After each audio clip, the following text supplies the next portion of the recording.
xibaar yu wér te wóor ca tàng ba abonnez-vous pour ngeen di mën di jot suñuy vidéo. dal leen ak jàmm seen chaîne bi di Buzz 221 HD kii di Fadilou Keita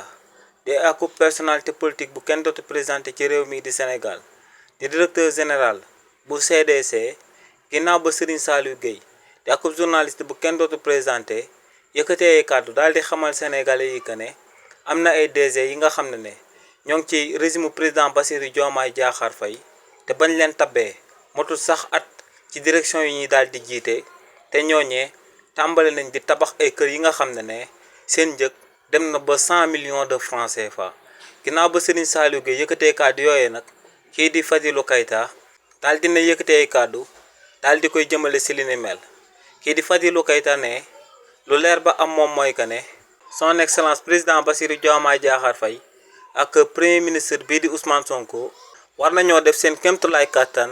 ngir ñu daal di identifier DG yooyu nga xam ne moom la Serigne Saliou Gueye